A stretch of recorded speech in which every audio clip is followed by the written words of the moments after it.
Well, good afternoon, ladies and gentlemen. This is another QCast update, and we're bringing this to you from our studio, actually one of the offices in our studio. Timothy Alberino and I just returned from 3 days with Tom Horn in the studios of Skywatch TV, and we were fortunate to have a really, I would say this, some knockout shows. And we're going to tell you that our new DVD, True Legends, There Were Giants, is coming out at about May 15th, because I'm getting so many emails asking. And Tom Horn and my co-authored books, which would be a kind of a compendium, if you will, of probably 20 years worth of mutual research. It's called Unearthing the Lost World of the Cloud Eaters. Now, the Cloud Eaters is a name that was given to us by one of the Native American elders in southern Utah, who's probably one of the most respected and most knowledgeable men in the world. The subtitle is Compelling Evidence of the Incursion of Giants, Their Extraordinary Technology, and Their Imminent Return. Now, this is going to be a very explosive and groundbreaking book. It's not what you've heard before. It's going to take you from the beginning, as we see not only just recorded history, but prehistory to the present time, and the literal opening of stargates, the literal communicating with the entities in stargates. And no, we're not talking about CERN. We're talking about stargates in the desert Southwest. And we're talking about contemporary events that are taking place now. So we'll be releasing the book and the DVD May 15th. And then we're going to talk to you, too, we're going to be bringing you probably one of the most unusual seminars and conferences in Branson, Missouri on September 15th, 16th, and 17th. We're going to have L.A. Marzulli. We're going to have Dr. Lake. You're going to have me, Tom Horn, Timothy Alberino, Anselm P. Rambla, and Derek Gilbert, who are going to be speaking. And every single thing we're talking about is an integrated topic and an integrated theme. And one man's work builds on history, but it's going to be, if you will, the jigsaw puzzle of true history, far different from all the history that we've been, with having to deal with and having to clean up the mess thereafter. We'll have our page up probably around March 15th, and it's going to be unusual. It'll be at the Mansion Theater. Some of the best audio and video capabilities anywhere in the country. Obviously, we're going to have some very large screen TVs, and the original research that all of us have done is going to be able to be portrayed. The stadium, if you will, the theater seats 2,500 to 3,000 people. So we actually have already been contacted from people all over the world that are going to come to this. No place in history have you ever had L.A. Marzulli, myself, Steve Quayle, Timothy Alberino, Anselm P. Rambla, Dr. Michael Lake, and also we're going to have a very special treat. We're going to have Derek Gilbert, and then on Sunday, we're going to have Pastor David Langford, who's going to bring an amazing message, because what we're going to talk about are tomorrow's headlines that were written in the pages of history that you don't even know the times that we're talking about, but now people are dealing with it. And so every day there's a new revelation. Every day there's a new problem and a new crisis. I think I've said that before. But what we're doing is putting it all together. So imagine this. Imagine coming before a giant screen televisions with your moderator on stage, laying it out panel by panel, and probably the biggest jigsaw puzzle that's ever been revealed to humanity is going to be piece by piece placed within the borders of what I would call true history and biblical history, and you're going to see some things that you've never seen before. So again, that's coming up September 15th, 16th, 17th in Branson, Missouri. We'll have landing pages on Gen 6's site, on Skywatch TV's site, on my site, stevequayle.com, and all the various sites of all the speakers, L.A. Marzulli. So we're excited to be having this time, and the format is going to be just striking. Like I said, it will be different than anything you've ever experienced before. Now, when Tim Alberino and I went down to Skywatch TV in Branson, Missouri from Bozeman, Montana. I took my beloved Inspector radiation monitor, and this is basically one of the better ones. I'll turn it sideways so you can see it. Background radiation when we left Bozeman, Montana was 0.012. You can see it just changed to 0.008. When we were flying, once we hit 35,000 feet, the background radiation went up almost, realistically, if you'd even take a 12, it went up almost 25. At some points, it was 27 times. Now, reports are coming into me from all over the country and all over the world of extreme radiation rates, especially in the northern hemisphere. I've talked a lot over the years and been pretty much responsible for teaching people nuclear war preparedness. And so in dealing with the nuclear war preparedness, it becomes, obvious that people just have got to recognize that we're in a different time zone. Now, I don't mean time zone, but a different time frame than we've ever been in before. And because of that, people have also got to recognize that the tension is heating up. For instance, let's just go with North Korea. North Korea has gone to the extreme launching and testing of missiles and bragging about their intercontinental ballistic missile capabilities. I think they're up to 42 tests of both rockets and warheads. With the rise in nuclear radiation being measured all over the world, it becomes almost like a Sherlock Holmes undertaking to try and designate, guesstimate, or even look at the highest probability of who has set off a nuclear device. Now, let me make this clear. Nothing you have been told or will ever be told will ever be in a truth category at this point on if it comes from the mainstream media. So, I didn't see it on, any of the major networks, and even Fox didn't carry it. That doesn't work. Someone set off a weapon. It either had to be an intercept or an intentional above-ground test. It had to be some form of maybe a signal being sent. And I'm just focusing on North Korea because, again, they're working overtime to build the delivery system. And they've also acquired the micro-miniaturization of warheads. And in the open black market, it's kind of like the old song, you can get anything that you want at Alice's restaurant. And if you have the money, you can buy anything. And I'm sorry, but that's the way it goes. Anything. How you take delivery of it and where you take delivery of it, those are problems.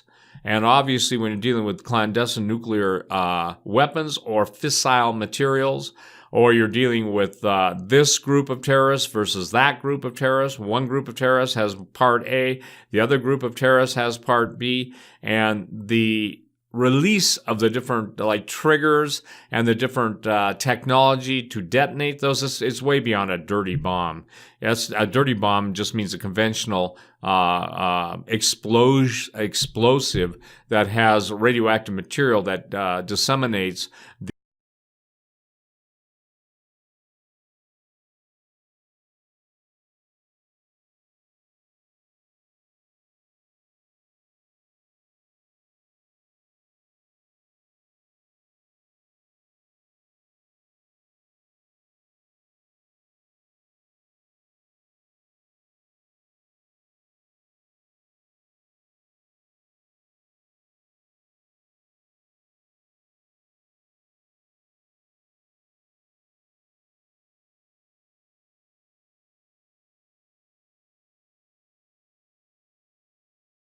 the radioactive material through a standard explosion. We're talking about total, real nuclear detonations.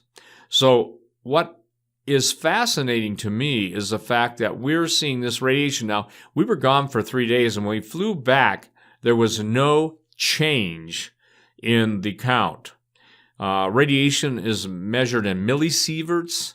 Sievert millirems. Some people use the centigrade scale, and the knowledge of radiation is so primal now. It used to be a big deal. I can remember even the 1962, 64 time period when we were being taught about, obviously, the potential for nuclear war, of understanding what a REM was, REM. It's not a band, okay? It is a rentgen equivalent man. In other words, how much nuclear radiation is a person exposed to per kilogram or per pound of their body weight. Lethal doses of radiation exposure have been rising dramatically, meaning that they're trying to raise the bar or limit on the true dangers of radiation. One of the things that people don't understand, and this is why radiologists and others who work around nuclear materials usually have a dosimeter. Some people pronounce it dose meter, which is basically a miniature recording Geiger counter with a scale that shows the maximum exposure you received in a day. They then download those into computers, and a chart is given, and there's a limit for those who work in the nuclear field, that they can only have so much, even over the course of their career. So we're going to take a quick break here. Well, ladies and gentlemen, we're back. Radiation dose units, it's interesting because there are three basic words that are used, and sometimes it's confusing, but for practical purposes, we're going to use just the three most prominent terms. Now, GY, the letter G as in Georgia, a Y as in yesterday, equals 100 rads.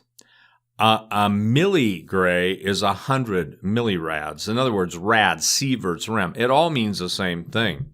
And why that's important is people sometimes think that one doesn't translate into the other. But again, because of what we're talking about, there's no issue and we don't have to worry about that. Now, radiation, again, gamma radiation travels literally at the speed of light, 186,284 miles per hour. And to protect yourself from gamma radiation, which is the most deadly radiation, especially from a nuclear explosion, there are three things to remember. Time and distance. The further you are away from the detonation, the better. Shielding. That means that something has to be above you, on the sides of you, and beneath you to protect you from the cosmic ray penetration. It's the mass of the shielding material that does the blocking. The more shielding, the better. And usually they have a talk or a halving thickness. That's a term. Halving thickness simply means that the shielding is measured by a fraction of gamma rays that it blocks. If a certain thickness blocks half of the incoming radiation, then adding the same thickness again will block half of what's left. Radiation shielding materials are commonly categorized by their halving layer values. In other words, can they cut in half and half and half? So there's a wonderful little chart, and I'll give this kind of an example to you. For instance, in order to cut, and this is really important, to achieve a protection factor of 1,000, that simply means that you'll get 1,000 times less the radiation exposure, and that's just protection factor. You can call it a PF, protection factor 1,000. Material, for instance, lead. 4 inches of lead is equal to 10 inches of steel, which is equal to 24 inches of concrete. Packed dirt is 36 inches. Water is 72, and wood is 110. So basically, the idea is that the denser the material, the safer you are. There used to be a book put out by Gary North called Fighting Chance, and it was called 4 Feet to Survival.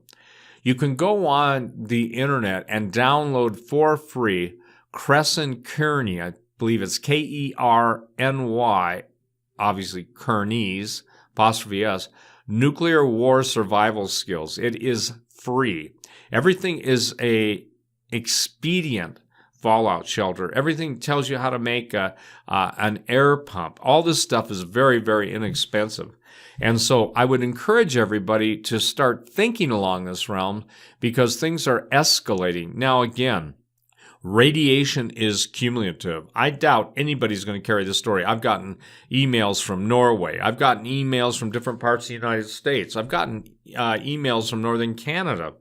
I've gotten emails from Azerbaijan, I think it is, or, a country over there. But everything that I get says this. We have our meters, and by the way, there are a lot of sharp people around the world. We have our meters set on a threshold, and we're watching a scaling going up. In other words, if the meter is usually reading like this for a baseline, a lot of them are saying they're starting to see this, kind of like a stair step up. The basis of that has to be ascertained.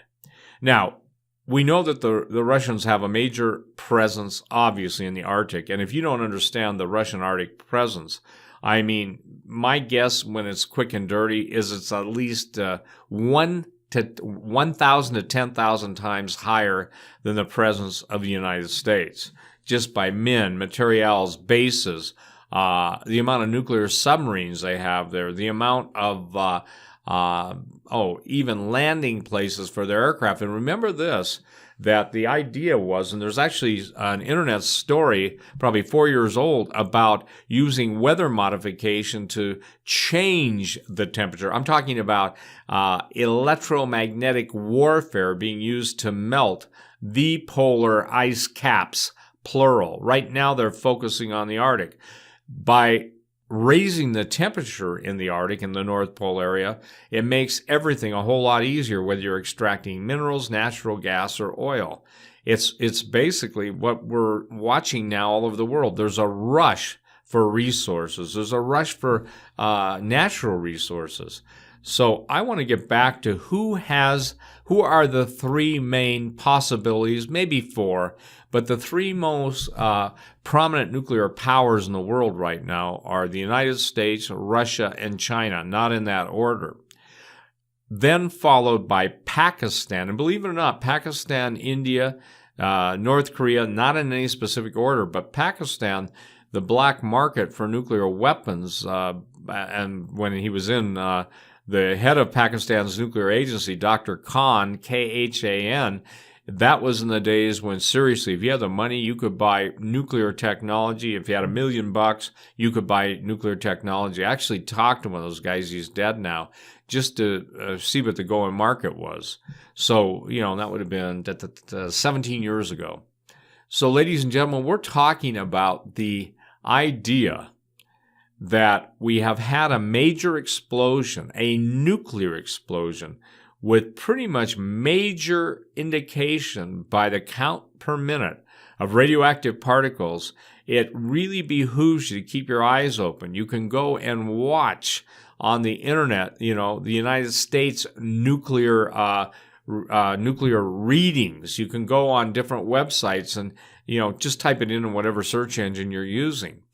But I think with what we're seeing now and what's happening, as the tension increases,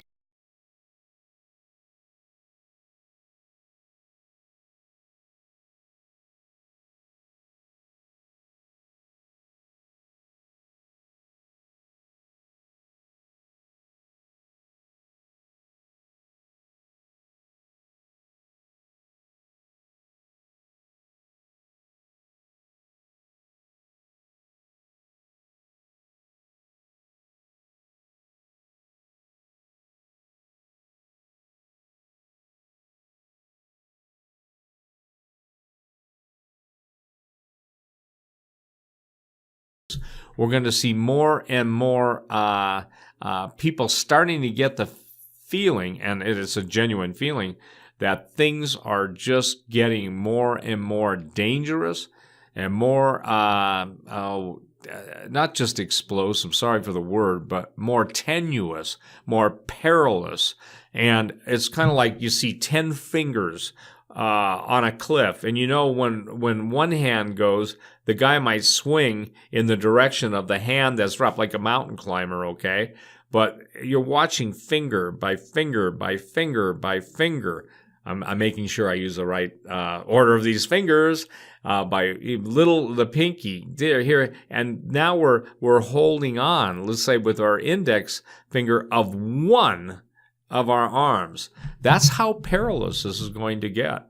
If you pay attention to the President Donald Trump, you're going to see that he says it's not going to be allowed to happen.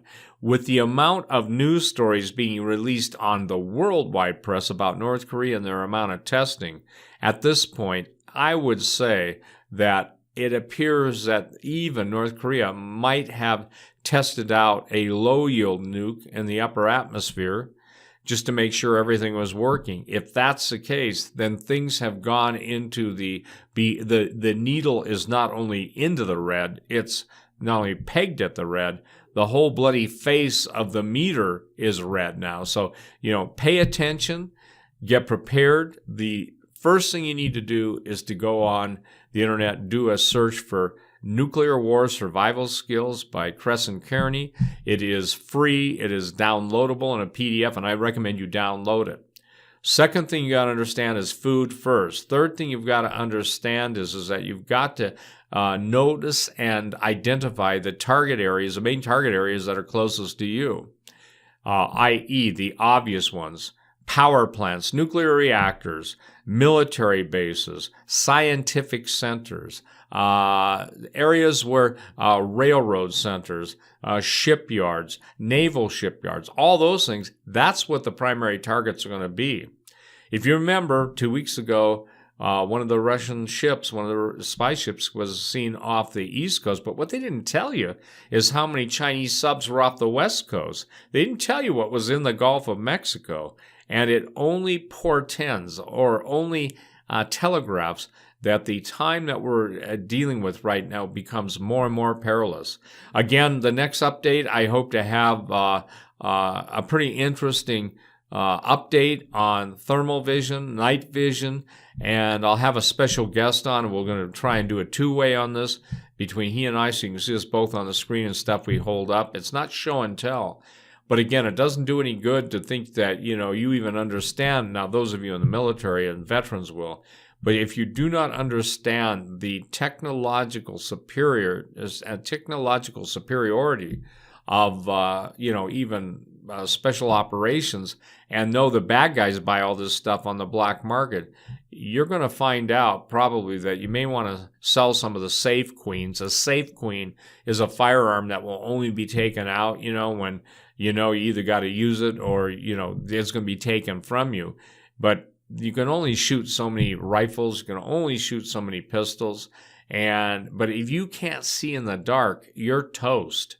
If you don't understand the tactics of what is going to be used against you in the dark, you're toast.